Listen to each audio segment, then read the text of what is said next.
Hello, everybody, and welcome in to Bleeding Burnt Orange here live. I am your host, Matthew Miller. We are on the 24th edition of Bleeding Burnt Orange Live. Please hit that like button. Please subscribe down below. And like it says, guys, it is Sugar Bowl time. Now, this is going to be a slow burn, guys, because I can't just jump into this, break this game down, because we got, I think, 3.5 weeks before we play football. It's on the 1st. I can't believe I'm even saying that. 3.5 weeks before we play in a college football playoff game versus the Washington Huskies, who we had the pleasure of playing last year in the Alamo Bowl. I think it's going to be a good game. Two different teams, but similar also from last year. And before I get into any sort of discussion, guys, please hit that like button. Please subscribe down below. It really helps out. Go over to the Big 12 channel, do the same thing. Go over to the SG1 Sports Texas channel, do the same thing. If you haven't subscribed to Mark, I'm sure you have if you're here. Hit that like button, subscribe. It really helps out. Just keep driving that traffic, guys. I'm going for the next 3 weeks. Actually, 2 is probably going to be a lot of filler time, a lot of interaction with you guys, talking about college football in general. And then we're going to dive deep. I may break down the game in a two-part segment. I may do a Wednesday and Thursday show before the 1st of January because this is an important game. It's the most important game Texas has been in a long time. I guess you can say the 2018 Sugar Bowl versus Georgia, but let's be honest here. That had little to do with the program going forward. I think this has a lot to do with the program going forward. It obviously has a lot to do if we win a national championship or compete in a national championship or even win and just playing in a College Four final. That's gigantic for this program. And again, guys, if you're going to go to a game like this, you want to save some money because those tickets are expensive. I looked at national championship tickets. I thought about it. I'm thinking about taking out a loan because I want to be at that game. But if you're going to go, save $100 or save $10 off a $100 purchase. And honestly, you're not going to use that code. So let's jump to the other code. Big 20 for $20 off a purchase of $300 more. If you want to go to a lower tier game, type in code BIG for $10 off a purchase of $100 or more. Go to ticketsmarter.com, guys. Be smarter, not dumber. Go to ticketsmarter.com. Thank you guys for that. This is, like I said, the 24th edition. We hit the 23rd edition last week. Texas rolled Oklahoma State 49-21. Fantastic performance. One of the best performances of the year by the Longhorns. I think we're peaking at the right time. I thought the Oklahoma State game we played well. I thought the Texas Tech game we played well. And I thought the Oklahoma State game we played well. So the last month of the season has gone very well for us. Quinn is now healthier. He's going to be the healthiest he has probably since the first game once we do take the field in Louisiana. I think our team as a whole is going to be healthier than it has been, or since it has taken the field, probably the first game of the season versus Rice. So let's jump into your comments real quick. Congrats on making the playoffs. I appreciate the real. It has been awesome. It's new territory. It's completely new territory. Texas has not been here in my lifetime since the 2009 national championship game. And then if you want to go a little bit, that run by Mac Brown, obviously that whole run in my teens is what I remember. And that's what hopefully we can get back to here at Texas. I think the 12 team playoff will help us with that. I think moving to the SEC will help us with that. Just a fantastic time to be a Longhorn, honestly. It's the best time. And it feels good because the true fans that stuck around through the hard times, through the Charlie Strong era, through the down times of the Tom Herman era, through the 5-7 season with Steve Sarkisian. I think that was my first or second year on here, guys. That was a hard year. I had to come on here after an Arkansas game where we absolutely got bludgeoned to death by a good Arkansas team. No doubt about that. But we got bludgeoned. That was an embarrassment. We got beat by 3+ scores. They ran it down our throat. They ran for over 300 yards. And that was a low point for me as a Texas fan. And ever since then, there's been a slight upward trajectory. Steve Sarkisian has taken us from losing close games to winning close games to blowing teams out that we should. We should have blown that Oklahoma State team out. We did. We still play a little bit too close to some teams, guys. But overall, quite an improvement by Steve Sarkisian and the staff from what we've been used to over the past decade. So I appreciate him for that. And it's going to be interesting, guys. I think this is the most balanced 14 playoff we've ever had. I think we're going to be in a good game with Washington. I think Washington and Texas both are going to play off each other's strengths and weaknesses because their strengths are our weaknesses and our weaknesses are their strengths. So, and I think that's the case for both teams. So it's going to be a very interesting game. I think the Alabama-Michigan game will be very close and very tight most of the game. I think that's both those teams score under 24 points. I think it's the opposite for us. I'd be shocked if both these teams don't get in the 30s. And I think it's going to be a good game. Mike G, thank you for that. I appreciate that a lot. DeReal, I'm shocked that Texas has the third best odds to win it all, being behind both Michigan and Alabama seeds odds since they played one another. Yeah, it is odd. And I actually think we match up better versus the winner of that game if we do beat Washington. I've said this for a month, and I'm going to get chastised by Michigan and Ohio State fans, and that's fine. We're the best team in the country when it comes to our front seven on defense. We are. I don't think there's a debate about that. Pro Football Focus has Tavondre Sweat and Byron Murphy ranked as number 1 and number 2 at defensive tackle. We have him on the same line. I think Barron Sorrell actually has been playing very well the past month. I think that's part of the reason why, as a defense, we've gotten a little bit better the past months. And as a team, Ethan Burke has shown capabilities. That guy's going to be a very good player. Is he right now? No, he's inconsistent. And then another guy, a freshman, Anthony Hill, might be our best player on defense the last month. Anthony Hill has been insane at the linebacker position. I expect him only to get better through this month of practice. I think him and Malik Muhammad growing even more during this time, our young cornerback, will be gigantic going into this game. I think Ryan Watts getting healthy is gigantic. I think that's something no one's talking about. Yes, it would have sucked to miss Xavier Worthy. He is already out of his boot. He's already rehabbing and getting better. He'll play in this game. There's no doubt about that. That guy's a freak, by the way. He's super bendy. He walked off out of the Texas Tech game, turned a punt for a really big punt. And then the guy gets hurt in this game, has a boot on, and he's already practicing a week later, or already on the field, like warming up and stuff. So very impressed by him.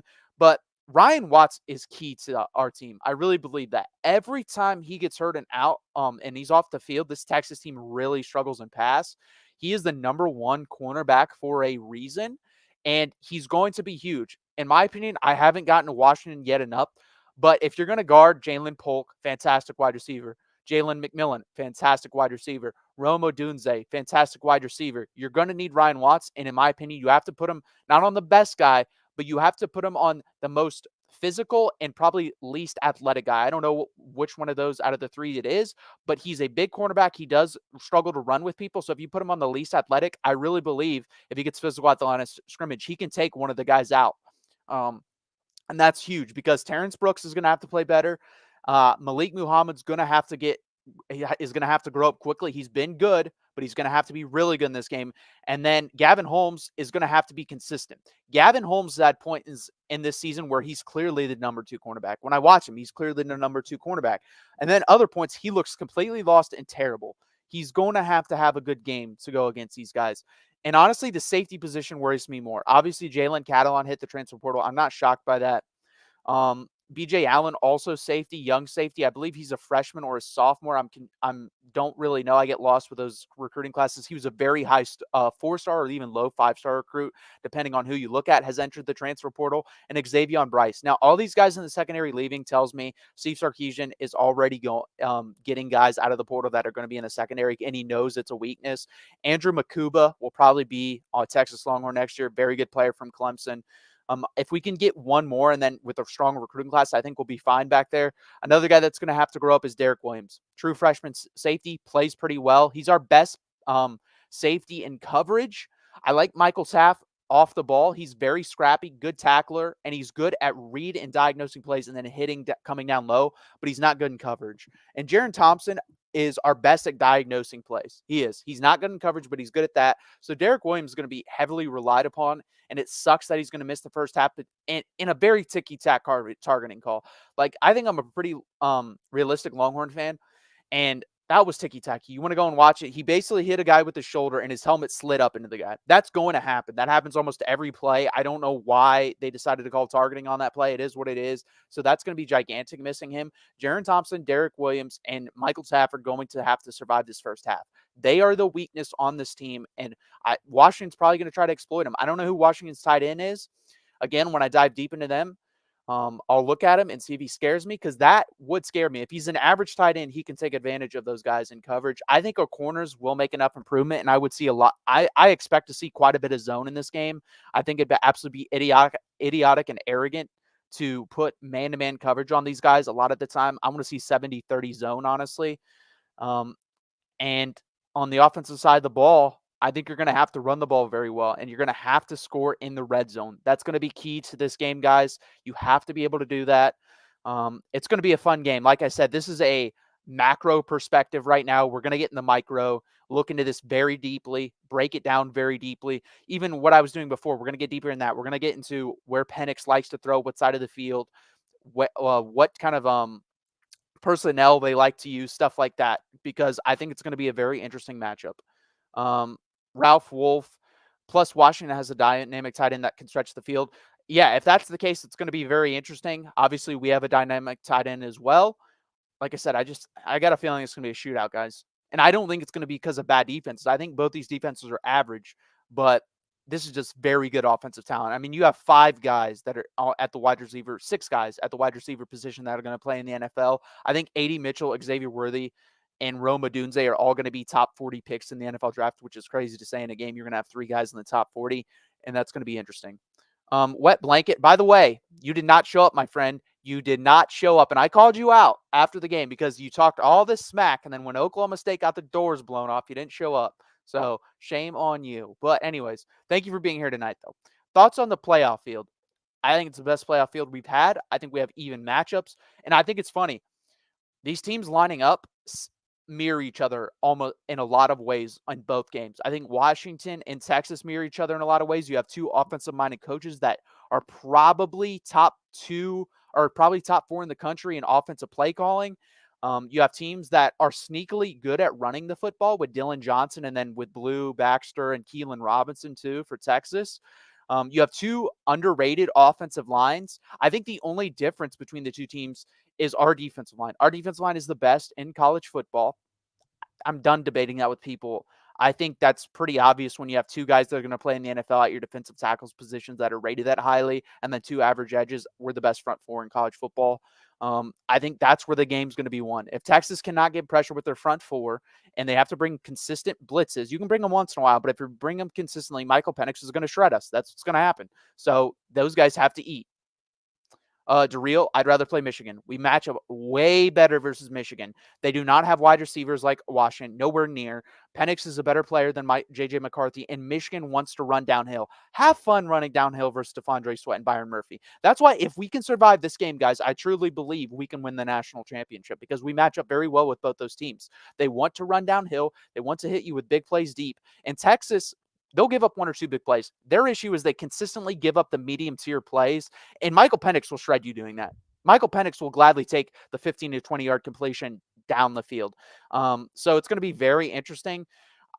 Like I said, I don't think it's a great matchup for us. Do I think we have more talent than Washington? No doubt. But football is a matchup game. That's why I think Michigan, Alabama is going to be a very good game as well because those teams are just they're the same. No one, if that's a blowout, that would shock me. The only way that's a blowout to me is if McCarthy or Milroe turn the ball over like 2 to 3 times. And I don't see that happening either. Both those teams want to run the ball, hit you with deep shots. That's what's going to happen. So, and we match it better versus those teams. We matched it well versus Alabama. I still think we match it well versus Alabama because of that. So it's going to be very interesting. QBs have to be on for all the teams. In the Michigan and Alabama game, I think you just play a C game and win. I agree in this game. If Quinn Ewers has a C game, we're losing. Like he's going to have to play. I don't think he has to play Oklahoma State well, but he has to play. I'm trying to think of like Baylor well. He played a B game in the Baylor game. If he can throw his B game out there and everyone else shows up with their A game, we can win the game. But we're not winning with anything less than that. Like Quinn's probably going to have to go 25 of 35, somewhere in that neighborhood for 270 plus and 2 touchdowns and no picks. That's like what a B game for him is. An A game would be over 300 with a 70% completion percentage and 3 touchdowns. And I just don't see that. I mean, everyone is counting out Washington, and I'm just done doing that. I've never done that. I thought they would beat Oregon, and they did. They beat them both times when I thought they'd beat them because I think Oregon's the most overrated team in the country. No need to keep pushing that narrative. They're not in the playoffs, so I don't need to talk about that.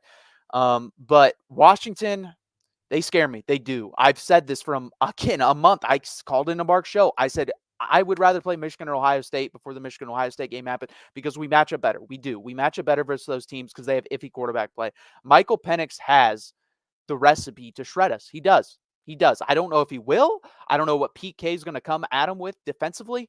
And hopefully we're going to get help from Gary Patterson on this because I respect his mind as a college football head coach and especially as a defensive mind. So hopefully we pick his brain as well. How is Texas versus mobile quarterbacks like JJ and Milroe? How is Texas versus QBs? Okay, so we held Milrow to like 50 yards. The only guy that got us for whatever reason was Dylan Gabriel. He had 113 yards rushing, which that was his career high. And Texas in that game, our linebackers had the worst game all year, other than Anthony Hill. But Jalen Ford and David Benda had terrible. Jalen Ford had his worst college game as a starter ever versus Oklahoma. It was god awful. He's not going to do it again. I mean, that was his worst game. It's not even close. David Benda did not have a good game in that game either. He blew a coverage, a couple coverages. And Anthony Hill, our freshman, was by far the best linebacker we had, and he wasn't even honestly that good. So we did really well versus Milrow. We've done very well otherwise with every other quarterback. It was the Dylan Gabriel game. And I said after that game, I'm kind of glad it happened now so it doesn't beat us in the future because we've gotten better at containing it. The edges have been better at being stingy in their pass rushing lane, so they're not running past the quarterback and then having to retreat when he takes off running. They're keeping the guy in the pocket, so that's going to be very interesting. McCarthy can run. McCarthy does not really want to run when I watch him. Milrow's the opposite. Milrow wants to run. Milrow wants one look, run. That's what he wants to do. That's his instincts. We did a good job versus him the first time, but he's definitely gotten better. So it'd be interesting. I think that would be the key. But you're not lining up and just running the football. So if you want to run Milrow 20 times, you can do that. There's a possibility he gets hurt, and then you're going to have to turn to who at that point? Ty Simpson. Ty Simpson's not beating us. Same with Michigan. Are they going to run J.J. McCarthy 15, 20 times and possibly get him hurt? I don't see that happening. That's why I think, again, we match up well. Because if you're forced to run your quarterback, there's obvious injury risk, and I think that's pretty – going into the game, I think we'll have a good plan dialed up if we do end up winning this game and playing those teams. But you're not just being able to run downhill. No team has. We just played one of the best running backs in America and held him to like 2.4 yards per carry. So I'm not really worried about any rushing game, honestly. Should FSU be instead of Bama? Good question. So there's two trains of thoughts. And this is my issue with the whole thing. There's no logical consistency. If you guys have noticed when I call into Mark's show, when I'm on here, I try to be as logical as possible. It does not make sense to me if you're going to put Alabama in, you have to drop Florida State lower than 5. You do. Because if you're saying, oh, we don't think they win the national championship, we think Alabama and Texas are better teams, which I agree with, that's fine. But you have to drop them below Georgia because they would lose to Georgia. They're going to lose to Georgia unless everyone opts out for Georgia. You have to drop them below Oregon, even though I think Oregon is overrated. You have to drop them below Ohio State. I think, honestly, if you put them at like 9, that's where they should have been ranked if you're going to be logically consistent. But I've also heard dumb arguments. Listen, I like Jeffrey. Jeffrey's awesome. Jeffrey's a great caller. But his argument of getting Florida State in never made sense to me over Texas because then the results on the field legitimately do not matter. Texas and Alabama are basically similar in strength of schedule and strength of record, and we beat Alabama. We should have been in. There should have been no debate between Alabama and Texas. That debate ended the second week of the season when we beat them, and we continued to have the same record as them. That made no sense to me. Florida State was the obvious team to get left out because of Jordan Travis got hurt. Now, if he didn't get hurt and they didn't put him in, I would have a gigantic issue with that. That'd be basically saying we don't give a shit. If you go undefeated at all, if you're healthy, the SEC is always going to get in, which I totally disagree with because I do think the SEC is still the best conference, but I think that the SEC has come down and the Pac-12, especially in the Big Ten, have also come up a little bit. So I think it's the closest the gap has ever been. So that's why I have an issue with putting Alabama in over Florida State. In the end, does it give you the best playoff matchups? Absolutely. I think it's the best field this system has ever had. Other than maybe the first year, Florida State versus Oregon and Ohio State versus Alabama was pretty good. Like going into it, obviously we knew Florida State ended up getting blown out. But going into it, this is either the first or second best field, and I think you're going to get 2 very good games. So that's the reason why. Alabama dragged Texas in. Okay, fine. You can say that, but we beat them. So that's really a stupid thing to say. That'd be like if Ohio State beat Michigan and then continued to play well and vice versa, and they dragged each other in. That's a dumb thing to say because we beat them. If we lost to them and then won out and we killed everyone, fine. It would be like, damn, Texas is really good. They only lost to one of the 3 best teams in the country. Didn't Penix already light up a Quinn team? First off, he lit up our defense, and I don't think he lit us up. I'm going to be honest, I barely watched that game last year. I watched a little bit of it, but I'm just like everyone else. I really don't care about bowl games. I'm going to be straight up honest about that. That's why I'm really glad this Texas team got into the college football playoff. I did watch most of it, I will say. Xavier Worthy played one of his worst games ever. He dropped like 4 passes in that game, and we ended up figuring out that he had a broken left hand. So that made sense why he was dropping so many passes. Yeah, Bijan Robinson opt out. That was the first Jonathan Brooks show, and I think he even got nicked up in that game. Penix played pretty good in that game that I remember, but I don't think he lit us up. They won 27-20. Quinn actually had his best game up until that point. I believe Quinn had like over 320 yards passing. So he actually had a good game. And there was again, Xavier Worthy dropped a touchdown that would have been a 40 to 50 yarder and dropped a couple other balls. So he would have had a lot. Mike Fort. Yeah, that's more like it because if they beat us, I mean, yeah, I don't understand Bama dragged us in. That never made sense to me since we beat them, but let the narrative go. I don't care. We're in. Is Worthing going to play and be healthy for PO? I don't know what PO is. Yes, he is going to be healthy. He's already out of his boot. He's already on the field doing work. So he will be ready. Will he be 100% healthy? I honestly don't think he's been 100% healthy in 2 months. So with the month off, I think he will be, but it's going to be the closest he's been healthy the whole year. Because he wasn't healthy coming into the guys. He was not healthy coming into the Oklahoma State game, and you saw what he did. He wasn't healthy. He was like 85, 90%. He had an ankle sprain from the week before versus Texas Tech, and I think he re-aggravated it and made it worse. Playoffs, yes, he will be ready, Mike Fort. So I think he'll be fine. That guy's weird. He always limps, but he's always ends up fine. And the reason why us Texas fans know he was definitely hurt in that championship game as well, he didn't outrun Oklahoma State safety there.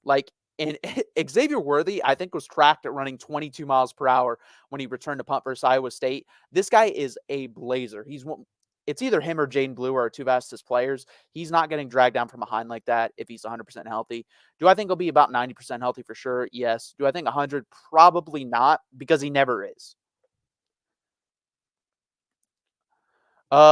Did you see Texas fans chanting SEC? Yes, I did. We all knew that was coming. I said that on Mark's channel when we played Oklahoma. If both of us made it, we're gonna chant it. Well, I'm just letting you know right now, Daryl, we'll never chant that again. That's already been discussed. But at least Texas YouTube is in agreement. We chanted at the Big 12 championship game, and we never chanted again. That was the agreement that I've seen online because it was a joke at the Big 12. I thought it was hilarious at first how much we booed Brett Yomark, but then when Steve Sarkisian and the rest of the players were like, calm down, we don't want that anymore, let him talk. I think that's when we should have been quiet. We weren't. We kept booing. We legitimately booed him as loud as possible. He couldn't talk for 2 minutes, so it made him very uncomfortable. You could tell, and I thought it was funny at first, but later on, I thought they should have let him speak. Uh, it looks like Ewers telegraphs his passes. Do you think so? Yes, he can. And that is part of the problem. This team very much on offense, guys, is a rhythm team.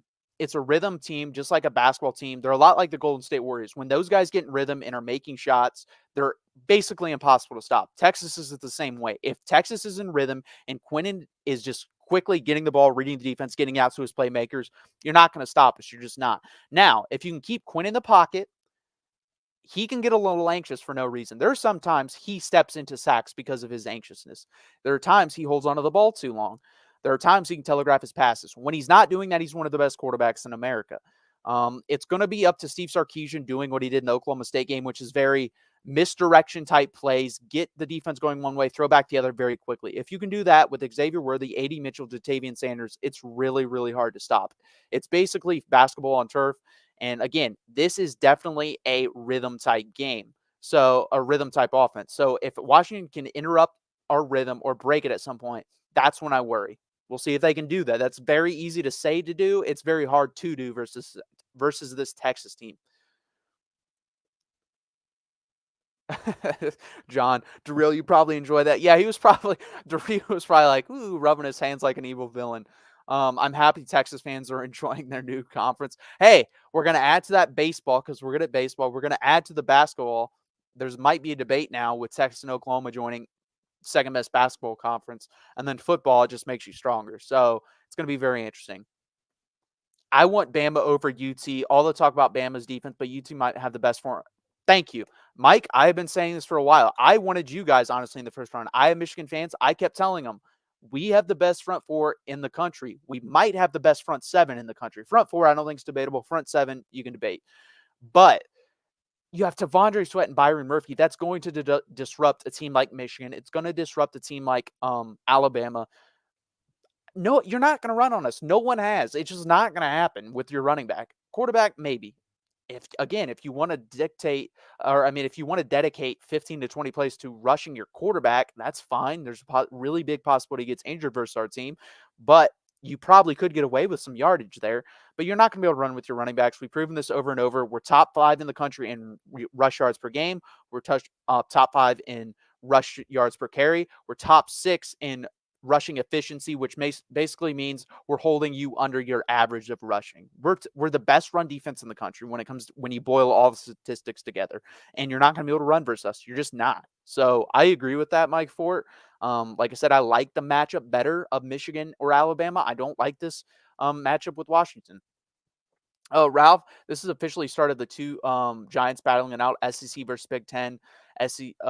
Maybe that's why FSU was out. Possibly. I think FSU ends up joining one of the two at some point. I think Clemson ends up joining one of the two at some point. There's going to be a point in time when the SEC and Big Ten have every team in the college football playoff other than probably one, which is going to be the group of 5. That's the allotted slot they have, but that's about it. I'm pretty sure Texas fans will chant SEC. I just don't see that happening, Daryl. Again, I like the disconnect between actual like fans that go to games and then YouTube and Twitter could be really big. But everyone that I've seen saying chant it in the Big 12, don't chant it in the SEC. Because I don't like that conference BS. I could care less what conference we're in. I like the new matchups it's going to present. I like that we're going to play Georgia next year, but I don't care about the SEC. I really don't. Let's see. Paxton, I'm not being negative, Nancy, but I think the run comes to an end. I hope I'm wrong. Hey, that could happen, but it's still a hell of a season. That's the thing too, guys. I'm not gonna be too angry at it because I had us at 10-2 winning the Big 12. We're 12-1. We've won the Big 12 or 11-2, I guess, if we won the Big 12 championship. And we're 12-1. We won the Big 12 and we're in the college football playoff.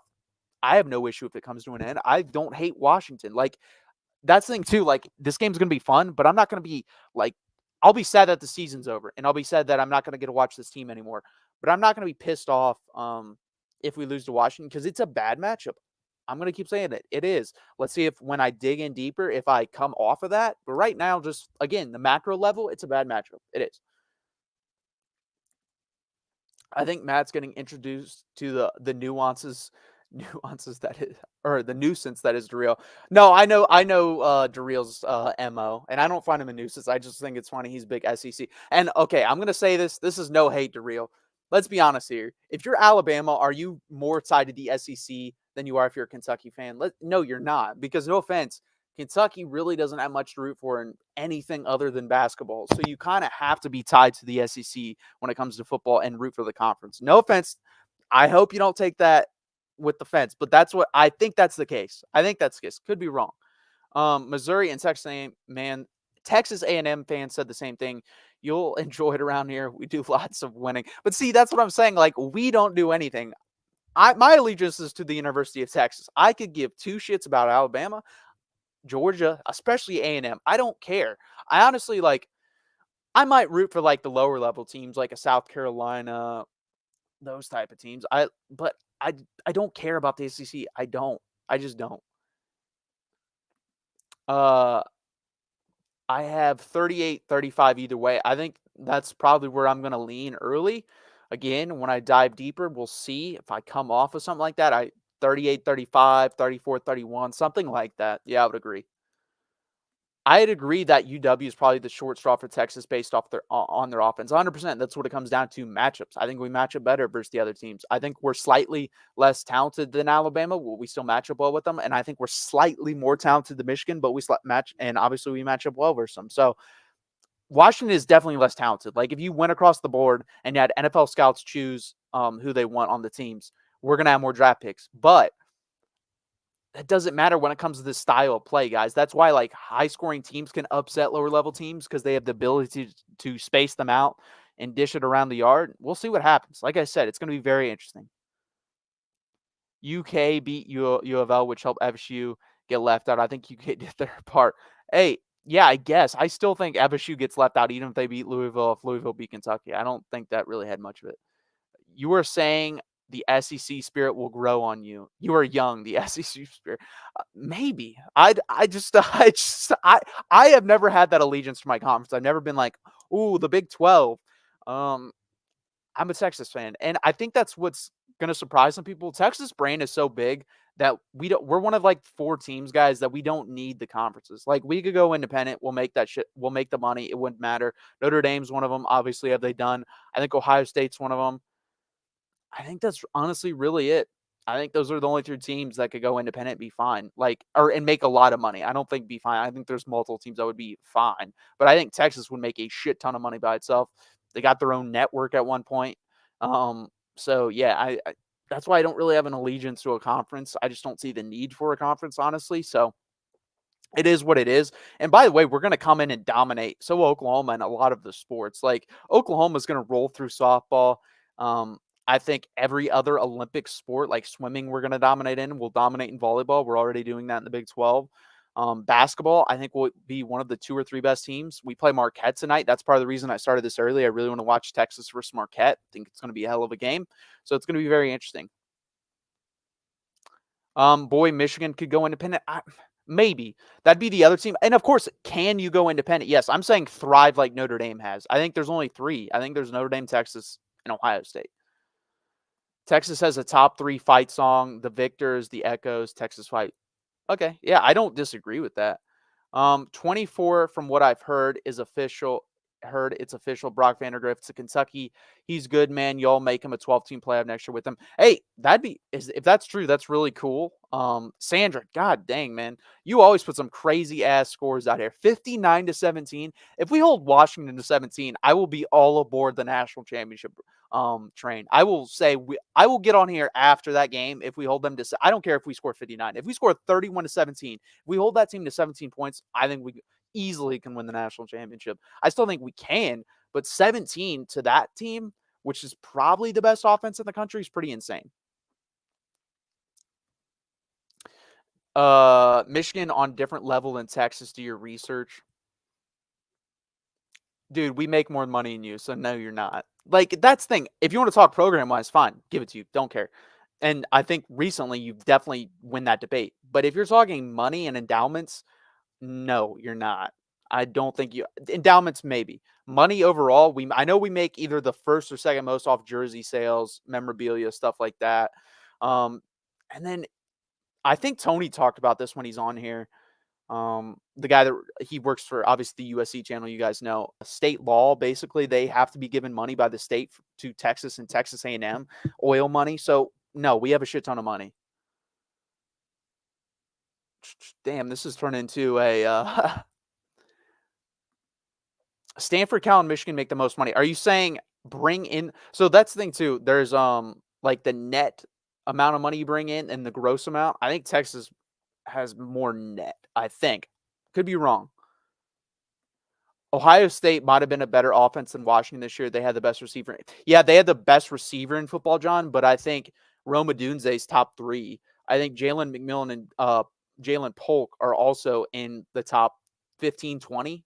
So, I mean, you have 3, let's say 3 top 30 wide receivers in the sport. They have the best wide receiving core in the country, I think. I think if Emeka Buka was healthy and played to his potential, I'd go with Ohio State. But if we're going 1, 2, 3, I think Washington has the best in the country. Sark is getting our playmakers going in the screen game. That was the best game he's called offensively that I can remember, maybe even since his Alabama days. Guys, I went and watched because someone posted on Twitter the forgotten national championship game of Ohio State and Alabama. That was his best game ever called. That was insane what he did in that game. I would expect a similar script. There were some plays for Devontae Smith that I really liked.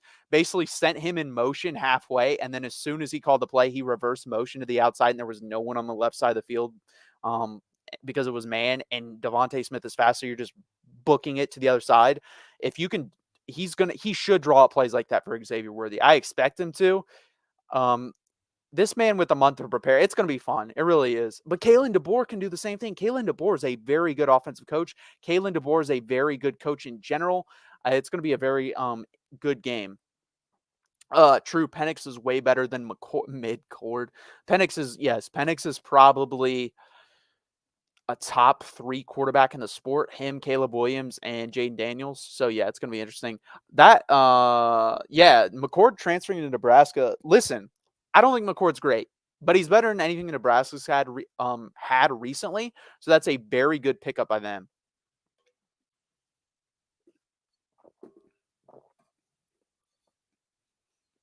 DeBoer's record is nuts. Yeah, I think he's 102 and 11 or something like. Yeah, he's a very good football coach. Kentucky has always had good big uglies. Man, we're still on this. Let's see. UT and UW probably top 5 wide receiver rooms in college football with the obvious Ohio State. Yeah, I would agree with that.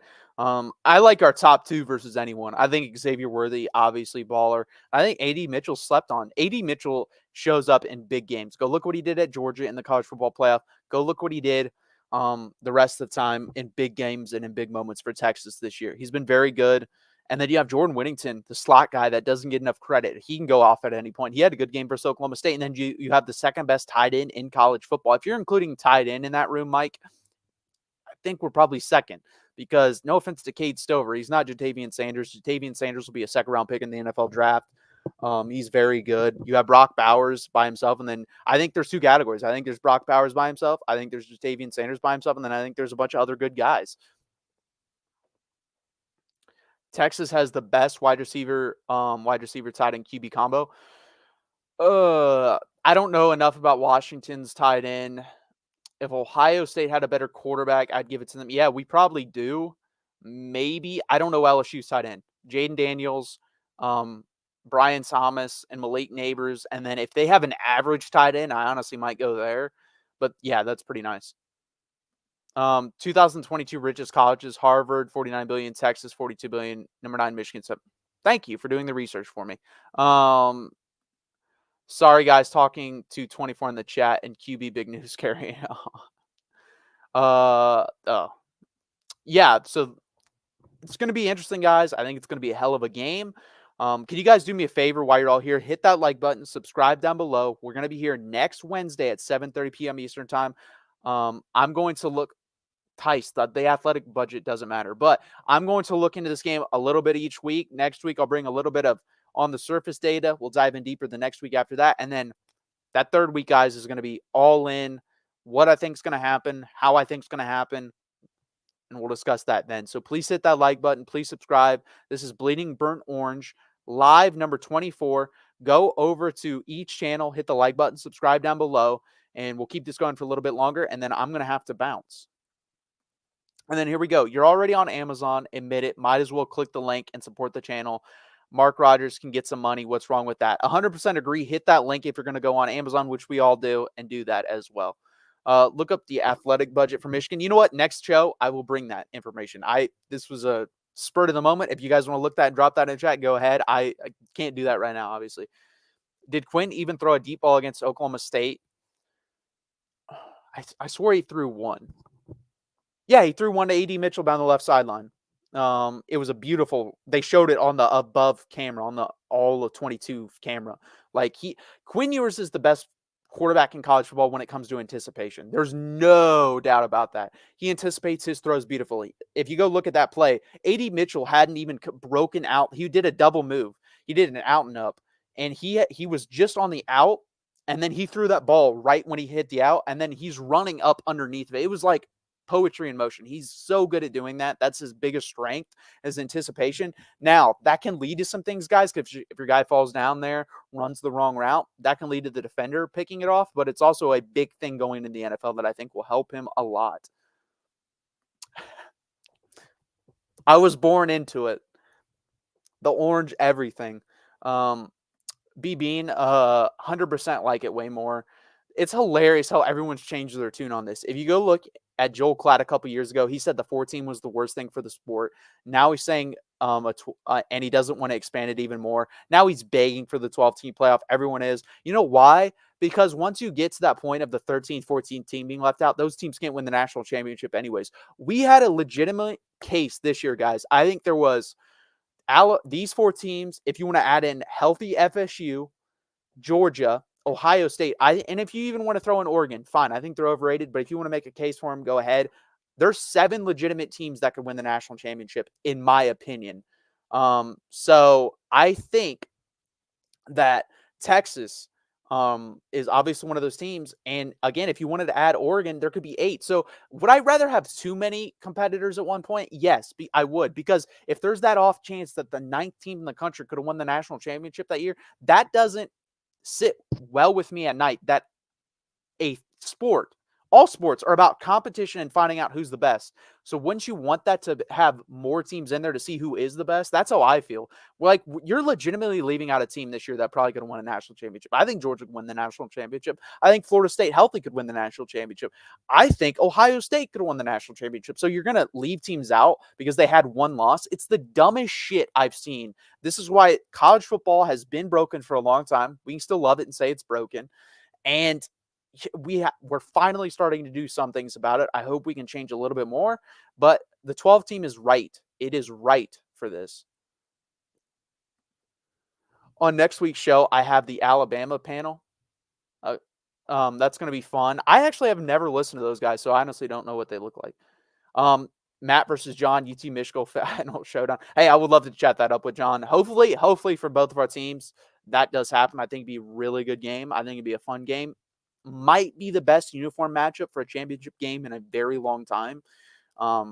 Maybe Alabama, Notre Dame, but yeah, that'd be funny. Another reason why I've always thought 8 is enough. Yeah, I agree. I think 8 is like the perfect, but I'd rather have too many than too few. And right now we have too few. It never made sense. You have 5, you have 5 teams, 5 conferences, and you have 4 spots. That never made sense to me.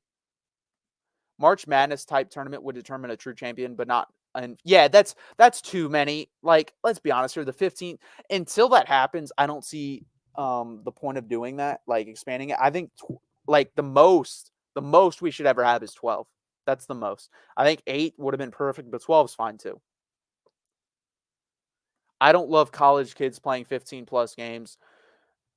Dude, okay, so a college kid who's a senior playing 15 games, woo, that's a big deal. But then when he graduates and goes to the NFL and plays 20 games a year, that's no big deal. You think that 1 year he can take 5 more games? Like, come on, man. They'll be fine. There's not that big of a deal. There really isn't. And if anything, shorten the regular season to 10 games and then get rid of conference championships and add on play and then have the playoffs. There you go. They won't do that, but you could do that. Which SEC stadiums do you look forward to visiting?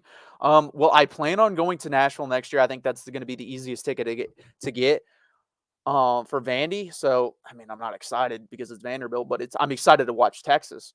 I think Georgia, I've heard, is fantastic. I would love to go there. LSU, I had the chance to go before COVID hit. I have a friend that goes to LSU. Of course, COVID had to hit, so I'm going to go there at some point. I'm very excited for there. The Swamp. I think an underrated place is Mississippi State. I think that will be fun. We play them next year, but at home. Alabama doesn't excite me. Like, I think it's kind of a corporate crowd now. I would say LSU, Florida, Mississippi State would probably be my top, and then Georgia, top 4. Those are my top 4 I'd like to visit. I wish I had a boat. If I had a boat, I would go to Neyland. Yeah, that sounds fun too. Tennessee does sound fun. That'd be awesome if we were playing Tennessee next year and Vanderbilt in like back-to-back weeks. Then I could just stay in Tennessee for a week and go to both games. But we're not. I forget our road games on the SEC. I think we do play for Florida on the road. That's too expensive for me right now. Vanderbilt, well, that's part of the reason I'm going. It's the closest because I live in Ohio, and it's the cheapest ticket. Like, that ticket's not going to be expensive. You'll learn to hate the cowbells. Probably. I'd probably have a headache by the end of the game, but it's going to be fun. Ralph Wolf, yes, that was going to be a night game at LSU. I probably would have been beaten up in the parking lot, but I would have been with my friend in an LSU jersey, so maybe that would have saved me. But I was prepared to go. I'd already lined everything up, and then COVID got that canceled, so that's awesome. Not SEC, but Michigan for me. Yeah, Michigan would be fun. Again, I'm in Ohio. Those tickets are very expensive, though. I do have a friend that's a Michigan fan. Maybe I'll consider going to that game, but I'm definitely going to go to the Vanderbilt game. I think that's going to be a good time. It'll be the first time I've watched Texas in person, by the way. I was going to go to the Red River game last year. Too expensive. Decided not to go. every time I try to do something, it's either one, too expensive, or two, COVID fucking pandemic hits because I wanted to go see. I was going, like, it was already planned, and that's what pisses me off for the LSU game, but it would have been really fun. Probably dangerous, like you said, Ralph Wolf, LSU at night, dot, dot, dot, but would have been fun.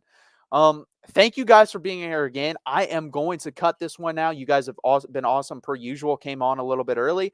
7:30 p.m. Eastern time next Wednesday. Be here, be square. Thank you guys. Hit that like button. Hit that subscribe button. We'll go in a little bit dive into a little bit of the Texas versus Washington game. We got to slow burn this, guys, because we got a while, and we'll just keep getting deeper from there. So, guys, I really appreciate it. Hit that like button. Hit that subscribe button. And Mike Fort, peace and hook 'em. Peace to you guys as well. Hook 'em.